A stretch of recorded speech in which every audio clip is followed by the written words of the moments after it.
Finally you guys are top 4 అంటూ bottom 4 contestants కోసం అలానే కొన్ని టాస్క్లు బిగ్ బాస్ హౌస్లో ఎంపిక చేసేసారు నాగార్జున. ఇక మీరు ఎవరైతే టాప్ 5లో ఉండరో అనుకుంటున్నారో వాళ్ళకి స్టాంప్ కొద్ది రీజన్ చెప్పాల్సి ఉంటుందంటూ బిగ్ బాస్ చెప్పుకుంటూ రావడంతో ఈ టాస్క్లో అందరూ ఎంతో చురుగ్గా పర్ఫామ్ చేశారు. ఎక్కువగా అయితే టేస్టీ తేజ్ అలానే అవినాష్తో పాటుగా మరొక వైపు విష్ణుపురే, రోహిణి ఇలా వైల్డ్ కార్డ్స్కి ఎక్కువగా అయితే బాటమ్ అయితే వచ్చేసాయి. వీళ్ళు టాప్ 5లో ఉండరు అంటూ. అయితే ఇక్కడ అవినాష్ తను టికెట్ టు ఫినాలే రేస్ని దక్కించుకున్నప్పటికీ కూడా తను అన్డిజర్వ్డ్ అన్నట్లుగా హౌస్మేట్స్ ఫీల్ అవుతున్నట్లు తెలియజేసుకుంటూ వచ్చేసారు. వైల్డ్ కార్డ్స్ ఎక్కువ మెంబర్స్ ఉండడం వల్ల మరొక వైపు పాత కంటెస్టెంట్స్ తక్కువ మెంబర్స్ ఉండడం వల్ల ఎక్కువగా పృథ్వీరాజ్ తన యాటిట్యూడ్ లెవెల్స్ వల్ల తను ఏమీ హౌస్లో టాప్ 5 డిజర్వ్ కాదు అన్నట్లుగా తనకు కూడా ఎక్కువగా స్టాంప్స్ పడుతూ వచ్చేసాయి.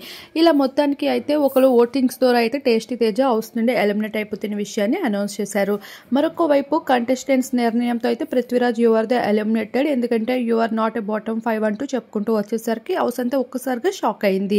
ఇలా మొత్తానికి డబుల్ ఎలిమినేషన్లో పృథ్వీరాజ్ టేస్టీ తేజ అయితే ఎలిమినేట్ అయిపోవడం జరిగింది.